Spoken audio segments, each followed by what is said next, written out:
Many of us take for granted a very extraordinary organ, our ears. To understand the ear, we need to understand what sound is.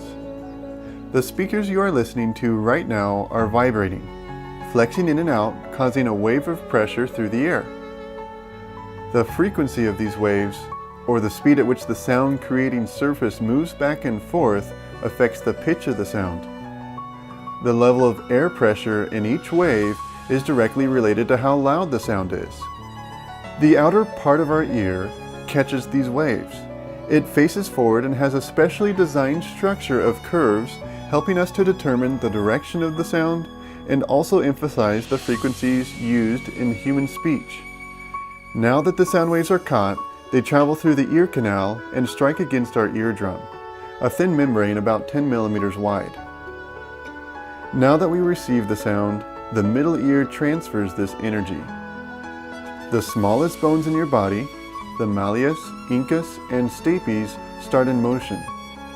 The malleus is attached to the eardrum, and as the sound travels along, the force is amplified by leverage until it arrives at the stapes, which acts like a reversed piston, creating waves in the fluid of the inner ear.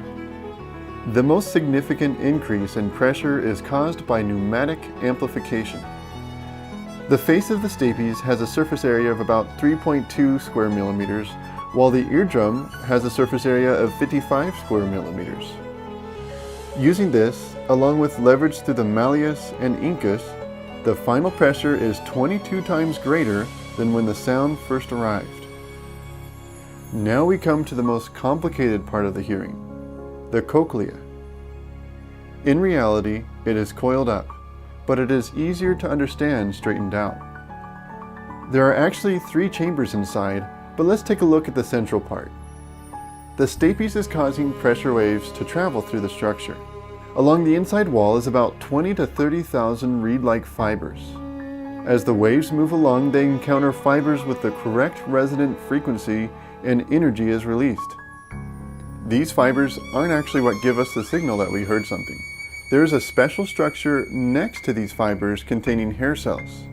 When the fibers resonate, they cause the hair cells to move, which then sends an electrical impulse to the cochlear nerve and onto the brain.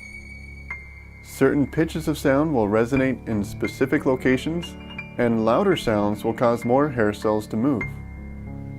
Our brain interprets all this raw data, making it possible to enjoy things like music or an engaging conversation. Just to think that all of this is happening in your head right now at full speed. This is just one of the amazing systems found in the human body that go far beyond our humble human understanding.